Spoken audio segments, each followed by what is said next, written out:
Welcome to Unpacking Peanuts, the podcast where three cartoonists take an in-depth look at the greatest comic strip of all time, Peanuts by Charles M. Schulz.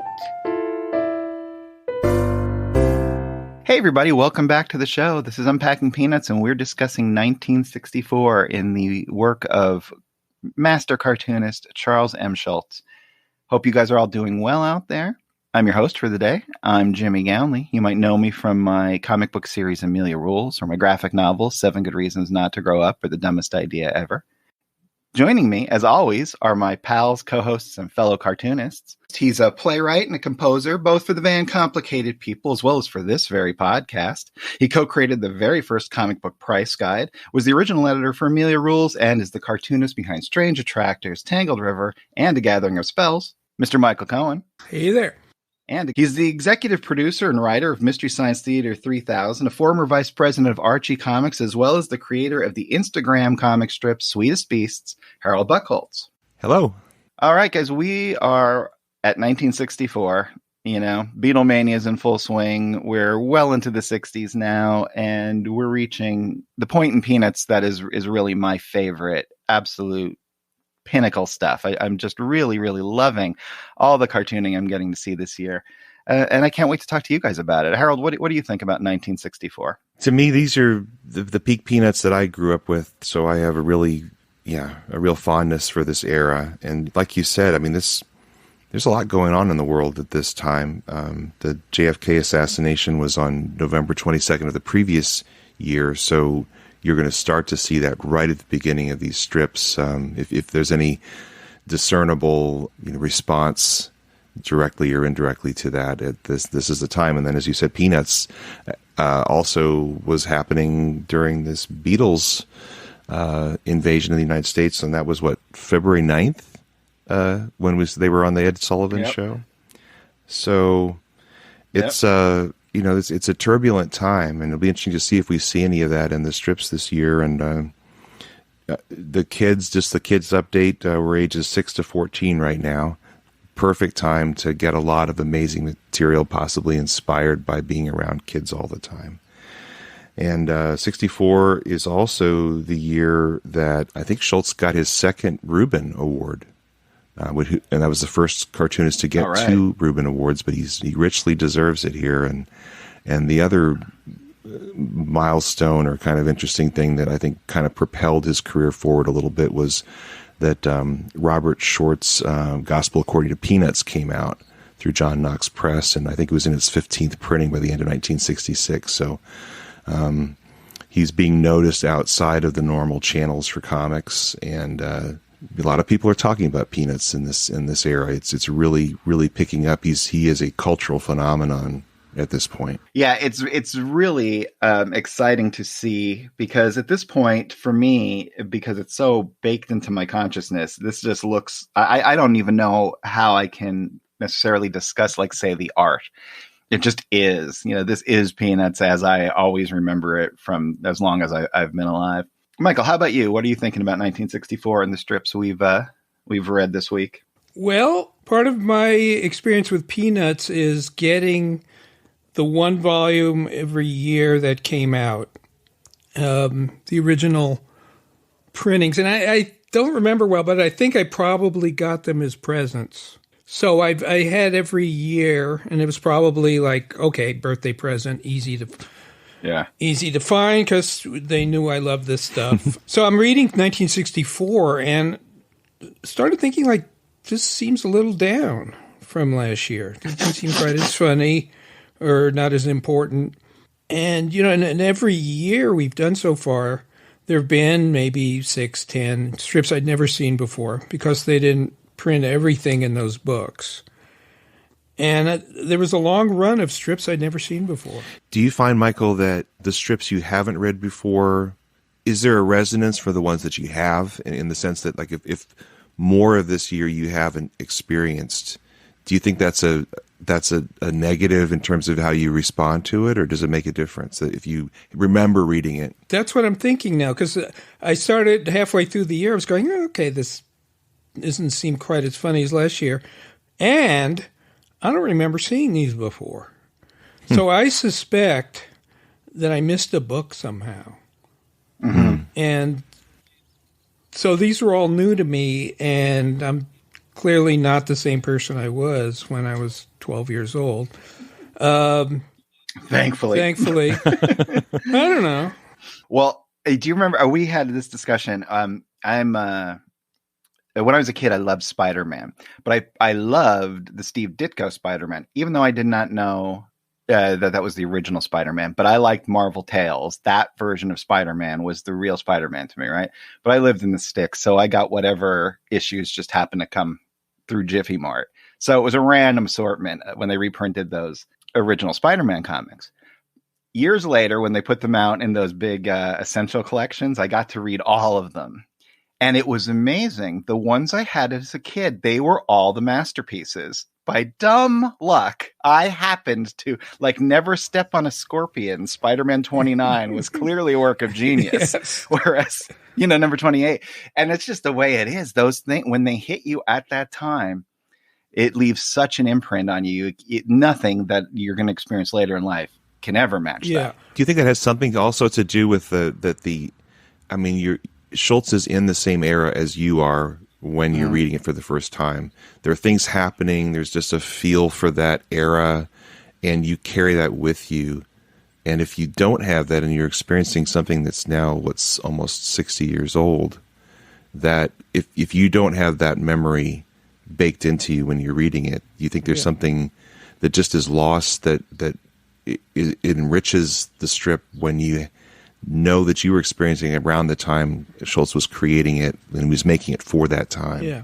Well, basically, I must have read these once, all of them, because they came in the LA Times, which we got every day. So I must have read them once. But the books I'd read 20, 50 times. Right. And generally up till this point, when we're going back and reading every strip, I don't even have to read them. I know them that well. I just glanced at the last panel to make sure I got the punchline right. And this, for the first time, it was whole sequences I'd never seen, which is great. But I'm not, not a teenager anymore, and they didn't strike me as relevant to my life as they did then. I mean, really, Peanuts defined my worldview. Well, I think I may have spoken about this before, but the thing in my life that really reminds me of is Love and Rockets, in that Maggie, the main character in Jaime Hernandez's Mechanics stories and Locust stories, was 3 years older than me in 1987, and she's still 3 years older than me. And I experienced all that in real time with her. But if I were now to give my kids, hey, here's the Love and Rockets collection, they could read it in a week. And there's no way that's going to have that same resonance. It's really a magical thing when you get to experience it in real time, that no other generation gets. So we're lucky in that sense. Well, really. Yeah. I mean, we had Peanuts and the Beatles and the Dick Van Dyke Show, at least for me. I had none of those except happening Peanuts, the same time. and the Twilight Zone. By the way, if anyone's out there, do not sleep on the Dick Van Dyke Show. It's one of the all-time great TV comedies out there. Absolutely. We should start another podcast, DVD on DVD, where we go through all the Dick Van Dyke shows on DVD and the extras. That's our next podcast. There is some stuff that I thought was kind of interesting and talking about with the zeitgeist. You guys didn't pick any of these strips, but I thought it was interesting that he had Linus meditating, and also meditating with his eyes open, which is like a Buddhist method of meditation. And 1964 seems pretty early for that. I was kind of going around to see where that would have been in the zeitgeist for Schultz to pick up. There, Alan Watts, who sort of introduced Buddhism to the West, had a book out in, I think, 62 or 63. But there really wasn't much else. I mean, Michael, do you have any recollection of that being a thing that early? I mean, obviously, in my understanding, it all comes, of course, from the Beatles, but that's partly because I can only discuss three things. Yeah. But yeah, I was shocked to see that stuff. Well, I remember this must have been like the late 50s, coming out of my bedroom where I was locked in with my comic books. And my dad would be standing on his head. And, Okay. Being a kid and not having, great communication skills, I never asked him, why are you standing on your head? But he did it because he was reading Krishnamurti in the 50s. And, of course, never talked about it or explained anything to us. So it was just, my dad eats yogurt and stands on his head. That's the greatest. That is the most Michael thing. You would never, of course, ask. Never.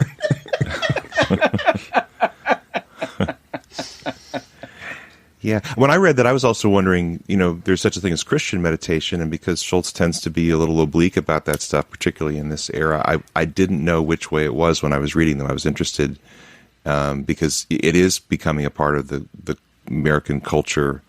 It's just getting started when it's coming from Eastern. The transcendental meditation is just getting kind of known. So, yeah, I couldn't tell where he was coming from when he was approaching this. It was the eyes open thing that struck me. That was either a mistake, right, or not a mistake. And he really specifically knew that it was this type, you'll stare at a candle or you'll just stare at a blade of grass or whatever like that. Yeah. And, the Catholic version of meditation was always just the rosary, which is very different.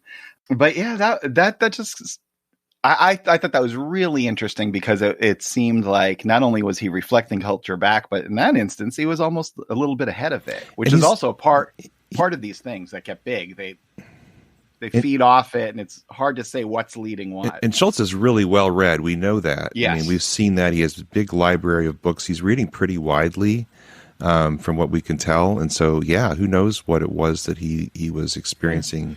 He might have been getting it through his kids. Who knows? It's really interesting. Don't forget, a couple years back, Snoopy was standing on his head in the water dish.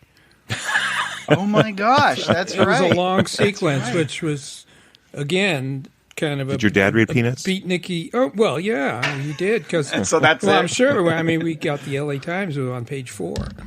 But you didn't have a water dish, so that maybe is. We had a dog, so we probably had a water dish.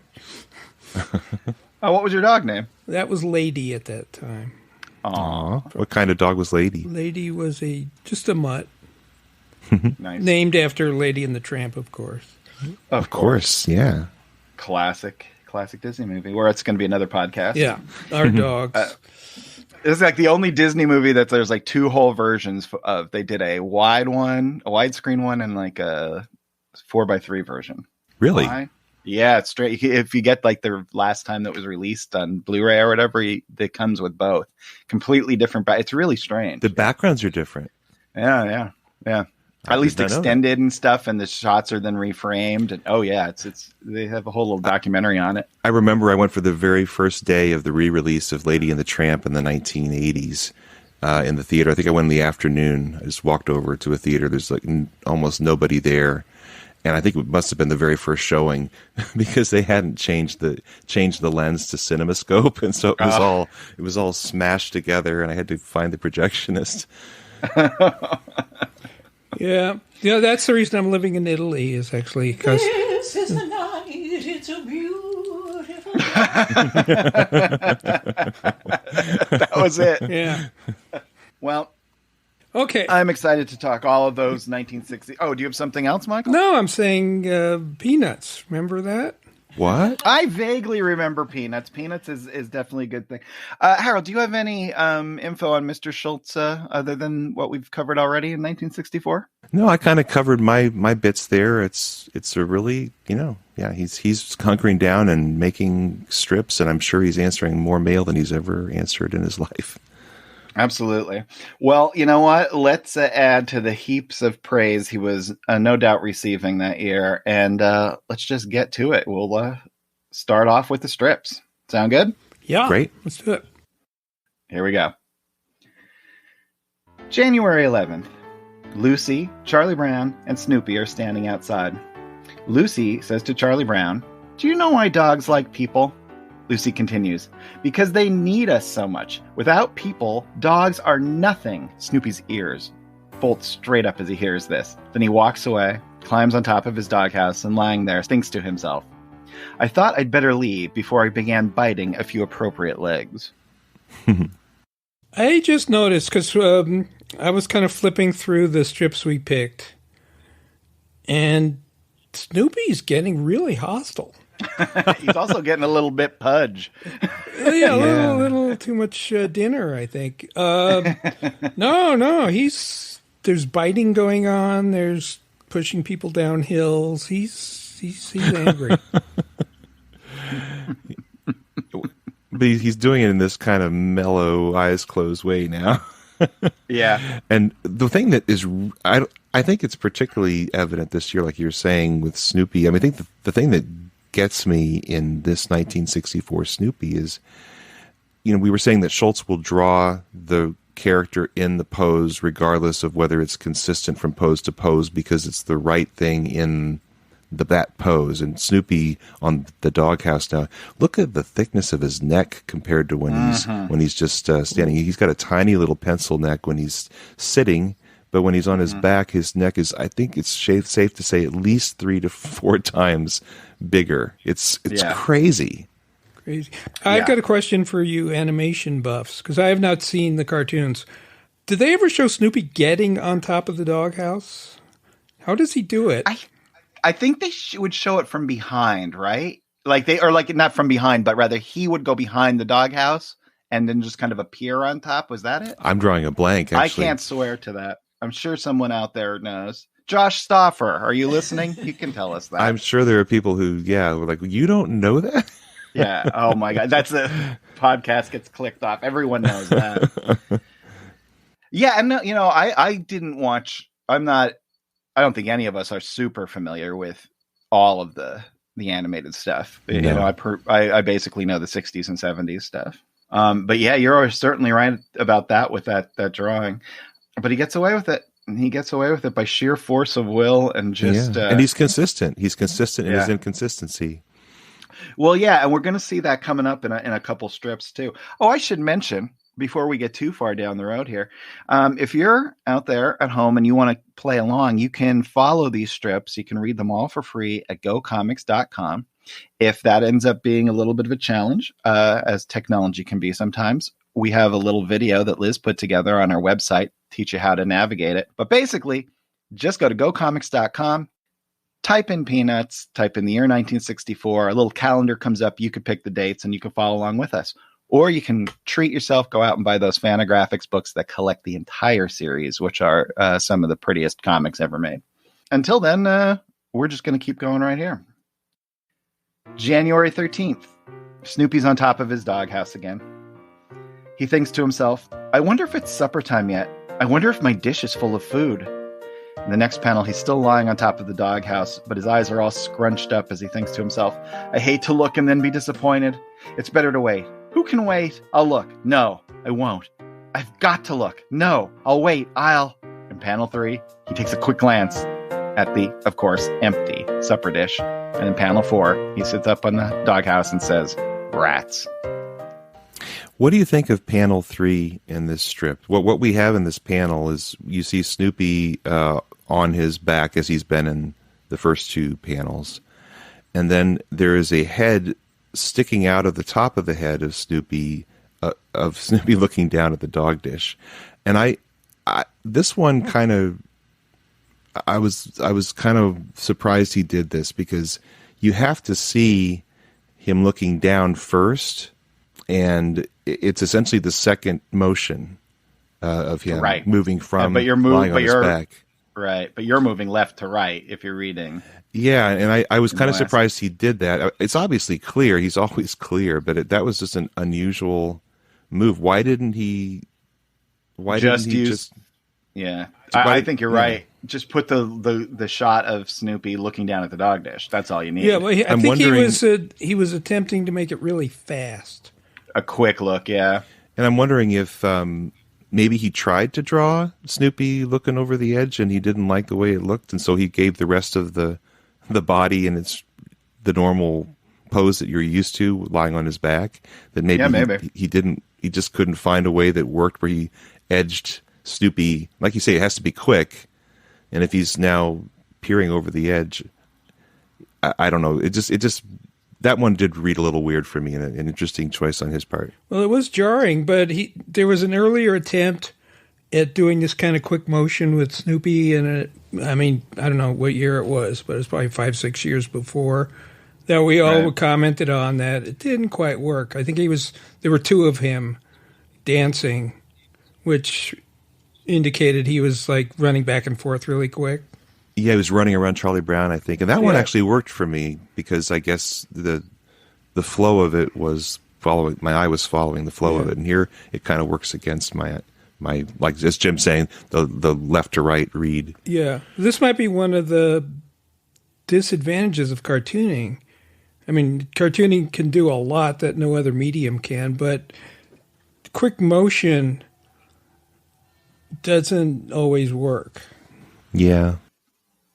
The right cartoonists can make it happen if they find their own language. Someone like Bill Watterson, we talked about, he can certainly do it. Mm-hmm. Or in superhero comics, Carmine Infantino would come up with some ways to show speed that work. But yeah, in this instance, I think it would have been easier just to go with Snoopy looking off the thing and keep the body the same as it is if he's lying on his back, but just don't do the double head thing. That's hard. Those double takes. The master of that is actually Dave Sim in Cerebus. He can do double takes and weird, hand motions and stuff that all are contained in one panel, and it's actually a lot in a really illustrative style. But it feels like motion. Okay, I have a question. Are we always looking at the same side of the doghouse? Because if you flipped it, then you'd be seeing the head looking up first. Right. The dog, it seems like the supper dish is always on the left, right? So I guess that does mean we're always looking at it, at least when the supper dish is there, from the same side. Yeah, and maybe that's why. I always thought we were looking at it from the same side, but I guess that doesn't have to be true, but I always thought it was true.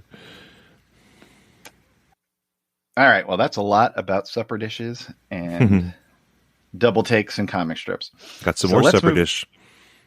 Yeah. Oh, I just want to say, kids out there, if you want to be a freelance cartoonist, that strip is exactly what it's like, except instead of food in the supper dish, it's payment from your clients. And usually it's rats. For me, when I started doing my self-published comic, Strange Attractors, in the 90s, the fact that I was doing a comic at all was just mind-boggling, because before then you couldn't even self-publish. And for me, it was going to the mailbox every morning because I wanted a letter, which would make me a real cartoonist.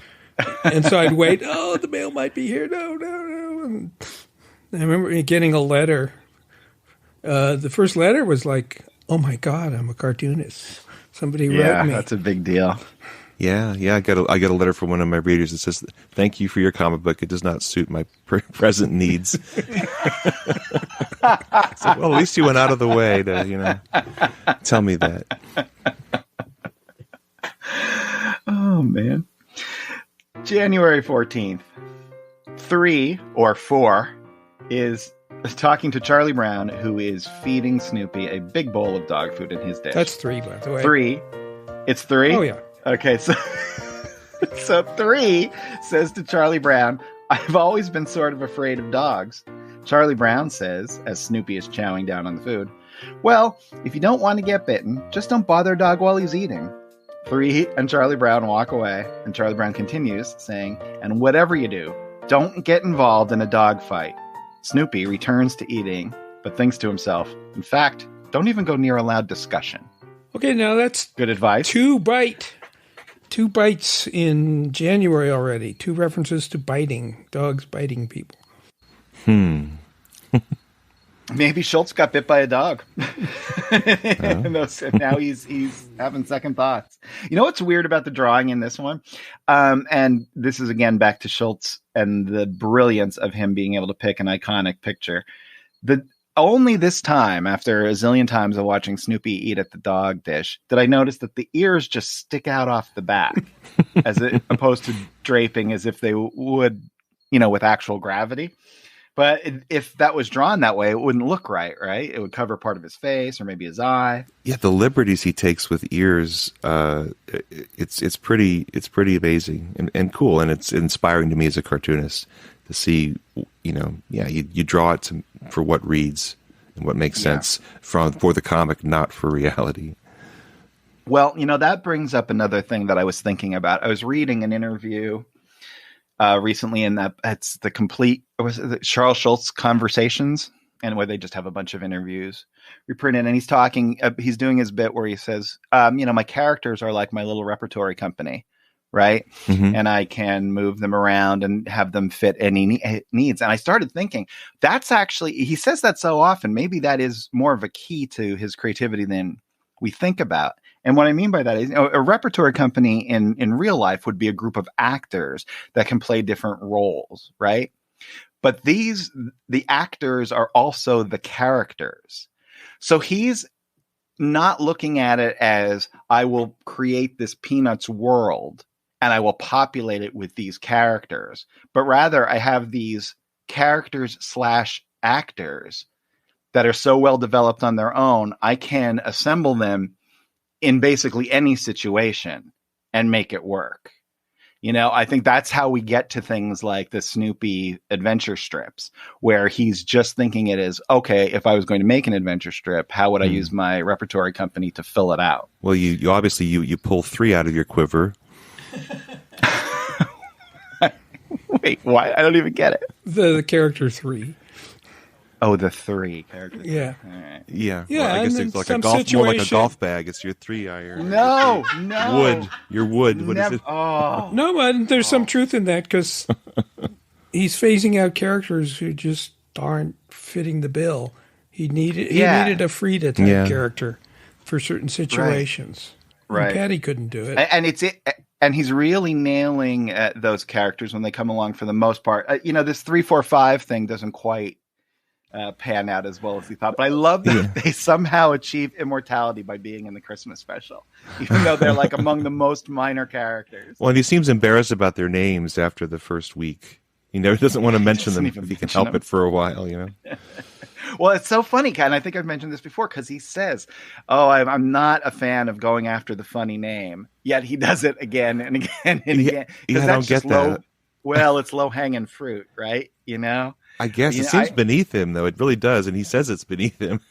It is. He does it. He doesn't use funny names that much. I mean, Joe Slobotnik. But in those days, there were a lot of like Polish baseball players, like Ted Klaczewski and guys like that. Pigpen. Yeah, I mean, it's a lot. Those are nicknames, though. Those are nicknames. Well, yeah, but I mean, the character is its funny name. I think that's what I mean by it. Anyway. January 17th. Charlie Brown and Linus are standing outside with Snoopy. Snoopy's not apparently paying attention, but Charlie Brown says to Linus, "Have you ever heard of a diatryma? He was a bird who stood 7 feet tall and had a head as large as that of a horse. He had a huge, sharp bill and powerful legs with which he could run down small animals." Charlie Brown is saying this to Linus. Linus looks shocked. Snoopy's ears are shut skyward in complete panic. Charlie Brown continues by saying, "He is now extinct. In fact, he hasn't been around for 60 billion years." In the last panel, Snoopy, looking a bit shaken, thinks to himself, "And we don't miss him a bit." And there's another bite reference from January. Look at this. Maybe one of his kids got bitten by something out on the Sebastopol ranch. Maybe. There's like cougars walking around. I don't know what goes on. But I want to point out, again, choices that Schulz makes that I think other cartoonists maybe wouldn't have made. But in this case, I really think this works. So Snoopy is to the left of Charlie Brown and Linus, who are having this conversation. And in the second panel, it takes up, almost 2/3 of the panel, just that long description of the diatrama or whatever, diatrama. And it's interesting because you have to read through 6 lines of dialogue from Charlie Brown before you look at the image, theoretically, if you're going from left to right, top to bottom. So he has Snoopy's response, the first thing you see on the left. And I think that's really interesting because theoretically Charlie Brown's speaking first. And I think some cartoonists would put Snoopy to the right, but he put Snoopy to the left. And I think this is where Charles Schulz absolutely masters the deadpan Snoopy with the ears straight up. Mm-hmm. he does it just a couple strips back at the very beginning, what we did here, but his ears are a little angled, I guess because Charlie Brown is blocking where his ear would go in this one. But I think he's just the perfect little deadpan, you don't show it on the outside except for your ears give you away kind of look. I love that. I think it's so cool. And Snoopy's his expression in the last panel is priceless, where he's just let down from, he's relieved, but at the same time he's like, oh man, I don't want to ever see one of those things. Yeah. Well, Harold, I don't want to turn this into a huge conversation, but I don't think people read the words first and then look at the picture. That's interesting. I think I maybe get kind of a gestalt of the panel, like move my eyes around and then read it. Interesting. Yeah, I think I tend to. Well, I know in this case I was reading the text in the periphery. I could kind of see what's going on, but I didn't really get the humor of the expression on Snoopy when I really focused on it until I was done reading. But yeah, people are different. Yeah, well, I think this should be a huge conversation because why not? I don't know. One of the things I think in the context of a gag cartoon, like for the New Yorker, I think you have to look at the picture first and then read the caption, right? Because if you read the caption and then look at the picture, all you'll notice is that, oh yes, that confirms what the caption says. Look, if you see the picture, the picture has to be a mystery. Yeah, if the picture's on top of the caption, I don't know who's going to read the caption first, because you by all, I mean, it's just so much more. It's grabbing your eye, and it's on top, right? Mm-hmm. So it's designed for exactly what you're saying, so no one gets it out of order. Well, as long as we're talking about stuff that is just completely esoteric and inside baseball, Scott McCloud defines comics as pictorial and other images juxtaposed in deliberate sequence, right? And then he goes on and say, so therefore a New Yorker comic strip is not a comic because it's not juxtaposed. It's only one image.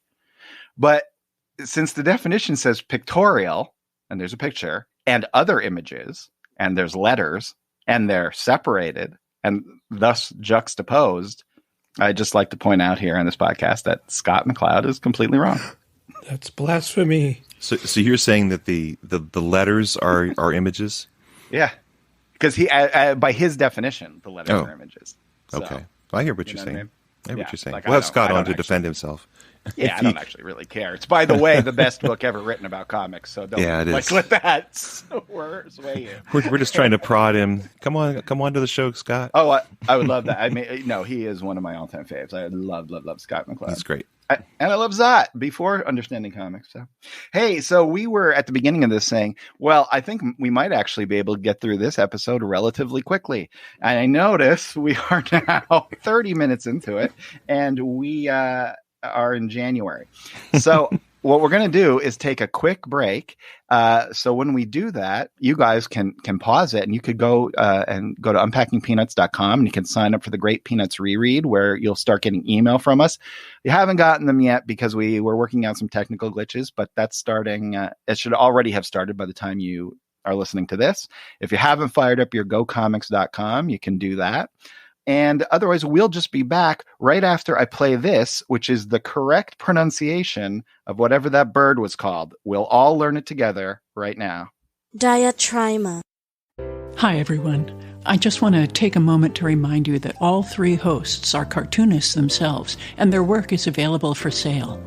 You can find links to purchase books by Jimmy, Harold, and Michael on our website.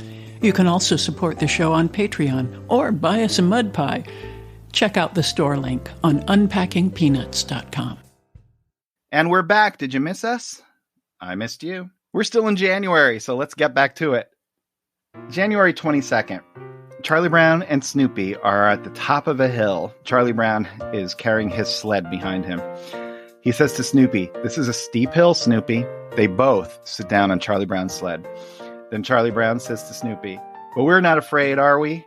We know that no matter what dangers lie ahead, we can face them if we stick together." Then in the last panel, Snoopy casually pushes Charlie Brown down the hill alone with his rear paw, sending Charlie Brown flying and his hat flying off Charlie Brown's head. So this is hostility. Can we agree on that? Give him a nice push, you know. I don't think it's hostility because they're going together. But Snoopy's like, you still go. That's fine. You do you. But you talked me out of it. I think it's Charlie Brown's fault for talking so much about it. Here's another technical question in terms of, well, it's more of an artistic choice. We see Charlie Brown and Snoopy looking down the mountain to the left instead of to the right. And so when Snoopy kicks him off the mountain, Charlie Brown is going off to the left instead of to the right. Why did Charles Schulz choose to do it that direction rather than in the direction we are reading the strip? It might be as prosaic as he had to put the word balloon where it went in the first panel because of the block of Peanuts text with But if the you logo. think about it, if you flip it, you wouldn't have to move that one could bit. have. Oh, that's true. No, you wouldn't have to move that one bit. Maybe it is either a conscious or subconscious decision to go intentionally against the flow of the reader so that you feel Snoopy pushing it. You're forced to suddenly bounce back with those motion lines. That's kind of what I'm thinking, because I think it was C.C. Beck who used to do the Captain Marvel. He was all about clarity, and one of the things he said is if you wanted to add tension to the comic, have the characters go in the opposite direction that you're reading, and that creates some sort of a tension. It's more jarring if you do that. It's very funny that you should mention this because I'm working on this like personal project, this depression book. I think I've mentioned on here, and it all builds up towards this sort of 2-page spread that I finished just last week. And I spent the 2-page spread is basically exactly trying to achieve this. And I needed to, something goes on in the background, something comes in either from the left going right or from the right going left. And I actually had to think about it for like 25 minutes before I decided that I wanted to do exactly what Schulz is saying and have the thing come in the opposite direction so that it does interrupt the reader's flow. Because it specifically had to feel like an impact. Right. And I think that really does that's not just theory. I think that actually does work. And the one other thing I really love in this strip is the third panel of Snoopy considering what Charlie Brown's saying, that we're sticking together through thick and thin. And Snoopy's nose is not where it normally should be. It's like moved away from Charlie Brown as if he's already distancing himself, but just his nose. It's just shifted a little bit on the snout away from Charlie Brown. Yeah, it's almost as if you could see his mouth. You would see it like kind of off to one side, like, I don't know. Which also sort of has that feel in the last panel, too, even though... That's a classic, yeah. Even though there's no mouth at all. A classic. And we have seen him do something similar like this to Linus and a year or two ago. Boy, it was worth redoing. It's funny every time. Oh, it is funny. Every time. Absolutely. January 27th. This is part of a long sequence. And this is actually one of my favorite sequences. And I remember this a lot as a kid. What it is Lucy has decided to help Charlie Brown out at the psychiatry booth by giving him a presentation of all of his faults, which she has prepared as a slideshow. So in this particular one, she is beginning to show the slides to Charlie Brown. So we see her setting up the slide projector. It's her and Charlie Brown and the slide projector. And she says, okay, turn off the lights. Panel 2 is completely black. Then in panel 3, the slide projector starts up, illuminating Charlie Brown and Lucy. And Lucy says, now, this afternoon, Charlie Brown, we're going to be looking at slides which deal with your many personality faults. Some of them are quite shocking. Take this one, for instance. Charlie Brown says, ugh! Then Lucy says, easy, easy. This is only the beginning. Yeah, this is one of the great sequences. And we probably should have picked the whole thing. I do at some point. I want to do that. We have to figure a way. We don't want to read all the strips because we don't want to infringe on Mr. Schultz's copyright. We're trying to, add a discussion and scholarship to the mix. But I do think it'd be really important to at some point find a really long one and look at it in depth. This is a great one, though. Oh, it's brilliant. And part of the thing that makes it so funny is the fact he doesn't show the slides, and he couldn't possibly show the slides, right? Because there's no way he can show a side of a personality fault. That's true. Yeah, and boy, Schultz's craft is just jumping out at me in every single one of these. He is at the top of his game. So as Jimmy described it, Lucy says, "Turn out the lights," and then the next panel, there is nothing but black. The lights have been turned out. And then when she has the thing back on, we see them from the side as Lucy goes through an incredibly long dialogue. He could have used the second panel to break that up, but I think it's genius that he has that black panel in panel 2. It is total genius. Total genius. And there's so much black ink on this strip, it looks like it could be a Dick Tracy strip. I love it. Especially because he's not messing it up with his whiteout stars in the background. It's just pure black because we're inside. The characters look great against it. And, this goes again to what William Pepper was saying all those weeks ago. Lucy's trying to help in some way. Yeah. And for those of you who have not read this before, little spoiler that she ultimately does send Charlie Brown a bill for $143. And when she breaks it down and itemizes it, she spent some money on this. And she's trying to cover some of her costs. Now, I believe $100 was her personal fee. Right, but $43 for Lucy to spend on Charlie Brown's faults for the slides and renting the projector is, that's dedication. It absolutely is. One of the things I've said is that sometimes I feel like the wrap up of these long stories sometimes doesn't land for me. This one just does. When it gets through the way till you get my bill, and it just it slowly shifts from this we're showing you all your faults to this is how much your bill is. Hey, I'm not going to pay that. And every level of it's funny and character driven and really good. I really encourage everyone to go out and read this entire sequence.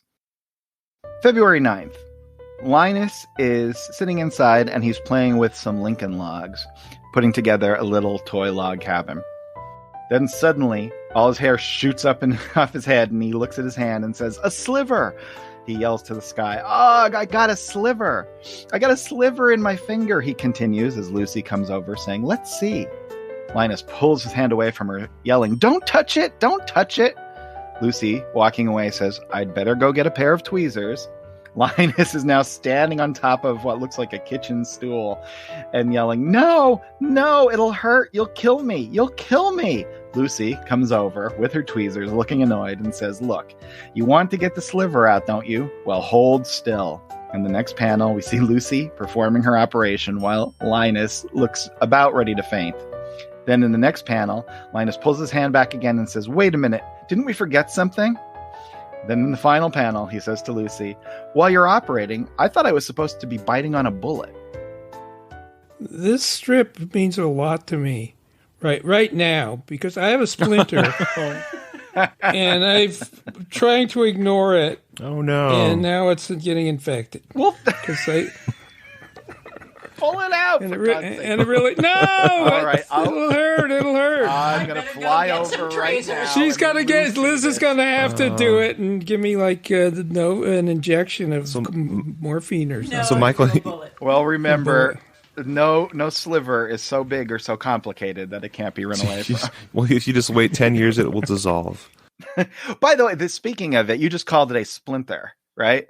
This is to me one of those weird Schultz things. I've never heard anyone else call it a sliver. That's interesting. Yeah, it's like tricks or treats.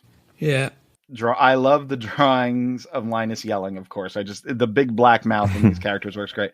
But my favorite is Linus on top of the tiny little kitchen stool. I love whenever Schultz has to draw something from our real world and he actually tries to make it look like something from the real world because he always does it perfectly and in the most minimal way possible. It's just a great kitchen chair, like at an island or something. Yeah, that should be a fridge magnet, just that one panel. Well, Michael, I hope your sliver resolves itself without any issues. Well, I'm probably going to put it off for another week or two till it gets really, really horrible. The calls I've had with Michael, he'd say, well, the orders for the new comic came in, and be like, oh, well, what are they? He's like, I don't know. I haven't looked. When did they come in? 5 days ago. Like, oh, boy. If you don't look, it doesn't exist. That's my theory. By the way, I don't think biting on the bullet was real. You bit on a leather strap, right? I don't think anyone actually bit really? a bullet. I think that's just I believe that's a malapropism. Not a malapropism, but just a... It's the opposite of an urban myth. It would be more like a frontier myth. Frontier myth, yeah, right. Or maybe they all knew in the frontier that you didn't bite on a bullet. So maybe you're right. Yeah, people, that's absurd. Just an urban myth. All right. February 11th, Snoopy, pretending he's keeping to himself, but is actually up to something, watches as Linus walks by. As Linus crosses Snoopy, Snoopy gets up and kicks him in the butt. Then Snoopy sprints away from Linus, who finds him, but he can't do anything because Snoopy has run directly to the Humane Society. With the smuggest look on his face you'd ever would see. Oh, and the most annoyed looking Linus. There's every single drawing in this. This is a perfection strip. It's just so well done. Is this like total aggression? Yes. Yeah, Snoopy's enjoying it. I'm telling you. I love the little boot. Yeah, well, with the serif fonts.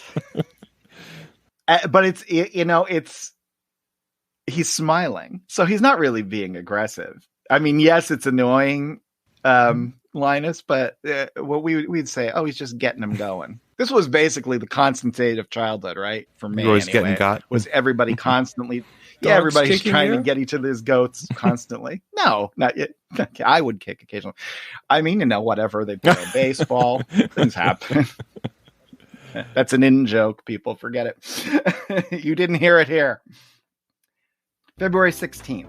Charlie Brown is reading a piece of paper, and he says, very interesting. Linus, overhearing this, says, what's very interesting? Then Charlie Brown says to Linus, listen, these are words to parents from Doctor Horwich. Charlie Brown continues reading. This is a quote from Doctor Horwich. If homework is to be beneficial to a child, it should not consist of assignments imposed as a punishment for behavior totally unrelated to the work assigned. Linus agrees and says, that's good thinking, Dr. Horwich. You're a gem. Charlie Brown continues. The child who is tardy in arriving at school should not have to read an extra 20 pages at home as punishment for such behavior. Linus says, that's what I say. Charlie Brown continues, children in elementary schools should not be given assignments, all of which combined will take longer than 1 hour to complete. Linus, hear, hear, as he points to the sky. Charlie Brown, the child should not be asked to spend the entire time between dinner and bedtime doing homework. Linus, pounding the table, says, amen, how right can you get? Charlie Brown continues, whenever there is homework, there must be a 3-member team, the teacher, the child, and the parent. Linus, arms folded across his chest, says, I fully agree, then shouts to the heavens, let the principal keep out of it, sending Charlie Brown flying. Charlie Brown, lying on the ground, smiling, says, it's not often that a person gets the chance to read to someone who shows such enthusiasm. Who is this Horwich guy? He sounds like a communist to me. He's my hero. I agree with all of that. I remember when my daughters were in 6th grade, they would have like 3.5 hours worth of homework a night in 6th grade. Well, Dr. Horwich is actually real. This is Dr. Frances Horwich, and she was the lady who was the host of Ding Dong School, which he mentioned. Miss Frances is the other way he referred to Horwich.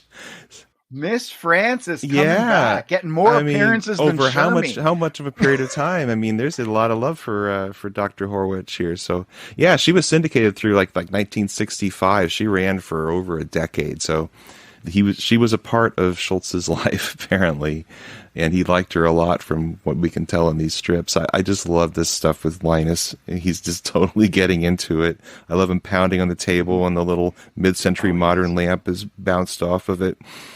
It's just great. And the the cord for the lamp, which is curling itself down to the plug-in areas. I remember this one as a kid. The little TV details, the little couch in fact, details. showing the TV, I think, is a little nod to Doctor Horwich, too, that you see the TV, since that's how Linus and Charlie Brown would see Miss Frances would be on the TV. So he's even stuck that in there. And unless that's the washing machine, and I take it all back. First or I a robot. But I remember this as a kid. Well, I totally remember this as a kid. I completely agree with Miss Frances and Linus. I think that all makes sense. March 1st. It's a long line of kids going up to a ticket booth. The kids in the line are Violet, Linus, Charlie Brown, Patty, Lucy, Schroeder, 5, 3, and 4. That's right. That's correct. Charlie Brown says to Linus, I shouldn't be here. While way up at the front of the line, 4 says, 1 please. Boy, that's confusing. Then Charlie Brown says to Linus, to no one in particular, I should get out of line and go home. Then Charlie Brown continues as the line gets closer and closer to the ticket booth. Charlie Brown says, I feel guilty about going to the show today. I should be home helping my mother. 5 now says, 1 please. Charlie Brown continues talking to Linus. I have schoolwork to do too. I have a book report to write and about 10 pages of arithmetic. Schroeder, 1 please. Charlie Brown continues. I really shouldn't be going to the show. I feel awfully guilty about it. I should go home. Lucy, 1 please. Charlie Brown continuing. I can't really enjoy a show when I feel guilty about going to it. I should just get out of line and go back home. Patty says, 1 please. Now Charlie Brown is at the front of the line and he says, 1 please. Now Linus is at the front and he says, good old wishy-washy Charlie Brown. 1 please. Shermy doesn't even get to say 1 please. That's what depressed me. We only see him in the last panel and a half. Let's check the thermometer, Charlie Brown. So now we can say Shermy is a straggler. Oh, see, there you go. It adds to or a the latecomer. I don't know what do you think is the right. Well, I like straggler because latecomer. I mean, he was there at the beginning. So well, we don't know. Away. Well, the beginning of our the beginning of our strip. I thought you meant the beginning of the this D strip, but yeah. not. Oh no! He clearly was a latecomer to the show. I wonder if he even has a quarter to pay for his. He's going to bum it off of Frida. Yeah, not from his royalties, certainly at this point. But if we agree that he is a straggler, that would make Shermy, as of 1964, a straggling, bystanding, cynical, philosophical, history-loving, empathetic, aggressive, compassionate, patient, pedantic, knowledgeable, emotional, good listening, vain, friendly, hypocrite. Boy, I envy the kids that they all these kids are just able to freely walk down to a movie theater and go see a show. I was like, wow. When I was a little kid, I remember reading this as a little kid going, even if they're standing in line to get the candy bar, free candy bar, and Charlie Brown doesn't get the free candy bar, I'm still like, but he's going to a show. He just could walk down and see a show at the local theater. I thought, wow, how cool would that be? That particular one, the one where he isn't there in time to get the candy bar, it's like 1,500 kids. The first 1,500. I remember thinking that there aren't 1,500 people in my whole city. In my whole city, Girardville, I think at that point probably had 2,400 people. There certainly weren't 1,500. Apparently, kids. There are 1,500 kids in Hennepin County. Oh my God! So he uses this line of kids things quite often from here on in, doesn't he? Yeah, they're memorable. Well, I don't know about quite often, but certainly they're all memorable and certainly several times. I love it when just the visual joy of seeing all the characters in like one panel is really cool. March 22nd. Schroeder in full catcher gear is out on the field and he says, "Hey manager, we have a problem." Charlie Brown in his manager gear standing by the bench says, "I'm used to that." Schroeder comes up holding Snoopy's supper dish to Charlie Brown and says, "We're missing second base today, so I thought we could use Snoopy's dish."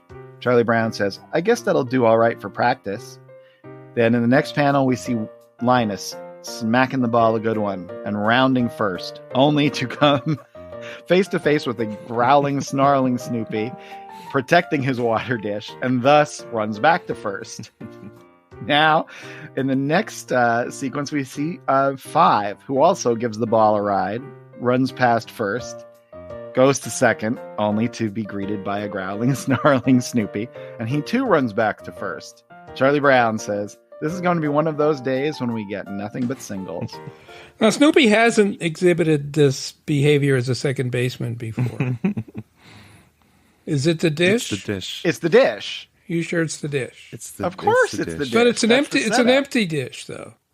Yeah, but he doesn't want. Do you want people putting their feet in your food dish? Sure. And secondly, I think we can kind of say maybe Charlie Brown isn't all at fault, because Linus not only runs back to first, he must run home, because if Five comes up next, Linus would still be on first, right? And now they would both be stuck at. So I think Linus just hauled it and went home. He's like, "Too bad, forget it." Wow. I love Snoopy's teeth here. They're just, they're funny and they're a little bit menacing. That's a tough thing to do, to draw the opposite emotion fun, right? You know, I mean, he's drawing something that's supposed to look ferocious and vicious in world, but to us has to look that way, but also look funny. And adorable. It's a tough. But that mouthful of upper teeth is just priceless. It's just like one giant tooth. It's got some crags in it. It's great. And here's another example. Like, this could have been Schroeder. There's no reason this had to be Five. You think he's really trying to find his way with these characters and give 3, 4, and 5 their due? It seems to be, but he's not doing it by expanding their personalities like he would do with any of the other characters. My theory is that 3, 4, and 5 represent kids that were coming over to the Sebastopol Ranch. That they were just, nice, easygoing kids. They got slightly scraggly hair with the girls and got this kind of crazy crew cut for 5. That's my personal theory. Is that these are kids that somehow reflect the personalities of the kids that Schultz was seeing on his sprawling ranch estate or whatever. What's your take on 5, Michael? I think he's a Shermy substitute.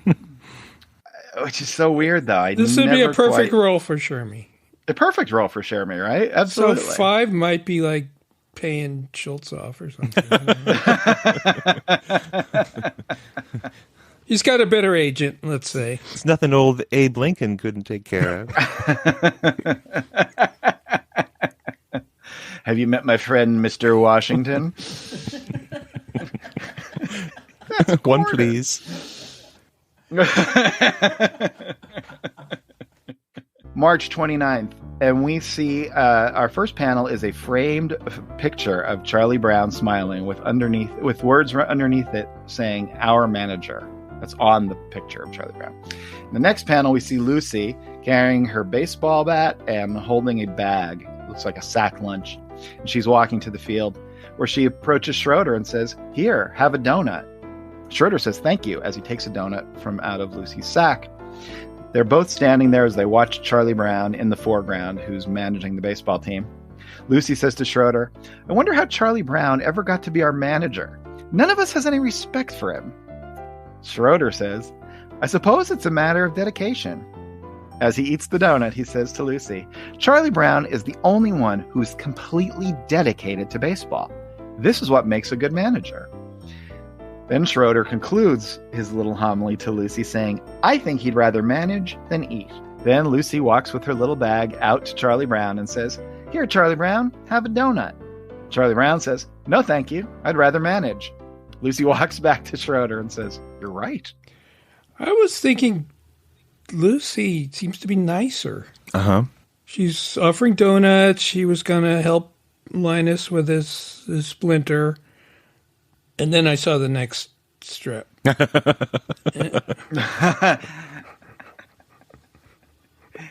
April 1st. Charlie Brown is sitting, eating his peanut butter sandwich on his bench in the schoolyard. And Lucy says, Charlie Brown, that little red-haired girl wants you to come over and eat lunch with her. Charlie Brown walks over, out of panel, a look of just... He's overcome with emotion. He's partly afraid. He looks slightly excited, too. He's clutching his lunch close to his chest. Lucy watches as he walks away. Then in the last panel, he comes back with a wicked glare on his face. And Lucy says to him, April Fool. That is the nastiest thing she's ever done. It's really bad, especially if you consider what would have happened in that missing panel. But look at that innocent little look on her face when she says April Fool. I don't know that she thinks that's the case. She doesn't know how strongly Charlie Brown feels about the little redhead girl. I don't know. Right. Yeah, Lucy really is changing in front of our eyes here, right? She's growing up. She's the older sister character and has been for quite some time, but there seems to be this kind of air of responsibility attached to her that I don't remember seeing as much. She's often irresponsible in being responsible, but she does seem to be maturing, and it goes back to I can't remember if it was Amy or Jill saying that they thought for sure Lucy was inspired by Meredith, who's now 14 years old. I'm just wondering if Schultz in any way connects Lucy to somebody who's growing and changing in front of him. Possibly. Now, you don't think she's trying to help him, do you? Not in this instance. I don't know. I mean, no, but I think. think. To her. But playing April Fool on someone can mean that you're friends. You know what I mean? Right. And that look on her face is just so perfectly innocent, and almost it's like she's sticking her face. I don't know. There's just something in that look that it just seems so crazily innocent when it's so totally inappropriate. That's like she's clueless. I don't know. I guess if I wanted to, if I were a genius, which I am not, and I wanted to convey that, what you're saying, Harold, I think what I would have done is have it be April Fool ? Right? Like, because the look I'm seeing on her face is almost like, oh, that was a lot harsher than I thought it would be. You know what I mean? Because if you picture what is happening in that third panel, right? He would have had to go over, talk to the little red-haired girl, say, oh, my friend Lucy said you wanted to have lunch with me. And she'd be like, what are you talking about? It would be the worst thing ever. I don't think Lucy thought that much. I don't think Lucy even thinks that after the fourth panel, she's not an empath in that regard, right? So she sees it and she's just like, oh, now that went over just like I thought it would, you know? It was fun. Is there any chance, because she's trying to help him, right, by showing him the slideshow, he's never talked to the little red-haired girl, and she got him to talk to the little red-haired girl. That is true. Oh, that's true. That's actually a really good point. Could have gone down well. Yeah, it's true. We don't know. Well, that's true. You know, the other thing about what we're discussing, Harold, right, with her intent in that last panel, I mean, this is based on unbelievably close reading of infinitesimally small pen lines and the changes to them. It is, yeah. And he's conveying a real subtlety of emotion. It's beautiful cartooning. The drawing of Charlie Brown is heartbreaking and priceless and funny all at the same time. The way you could see him angrily crunching the bag next to him, you know? Because this is one time when Charlie Brown owns his emotion. He's not being wishy-washy here. He is 100% thinking one thing. I would like to kill you. And in a way, that's kind of exhilarating to see him look that way because he's often so uncertain of himself. For sure, absolutely. There's no question that the characters are growing, that the strip continues to branch out and to deepen. It's just doing all kinds of great stuff. So great that we're going to have to stop for this week. But I really hope you guys come back next week because we have, 7 more months left of 1964 still to discuss. But until then, what I would really love for you to do is check out our website, unpackingpeanuts.com, right? You could vote for the strip of the year. You could check out some transcripts that Liz has posted, a little tutorial on how to navigate Go Comics. Obscurities are listed up there. And of course, all the old episodes. You can also find us on social media at Unpack Peanuts on both Instagram and Twitter, and we would love to hear from you. We also started a little Peanuts hotline, so if you want to call, leave a message with a question or a brief comment, you can do that too. You can call us at 717-219-4162. And we would love to hear from you. And if you have a good question or a great comment, well, we might use it on the show. Other than that, just come back here next week where we're going to continue 1964. Until then, for Michael and Harold, I'm Jimmy. Be of good cheer. Yes, be of good cheer. Be of good cheer. Unpacking Peanuts is copyright Jimmy Gownley, Michael Cohen, and Harold Buchholz. Produced by Liz Sumner. Music by Michael Cohen. Additional voiceover by Aziza Shakrala Clark. For more from the show, follow Unpack Peanuts on Instagram and Twitter. For more about Jimmy, Michael, and Harold, visit unpackingpeanuts.com. Have a wonderful day, and thanks for listening.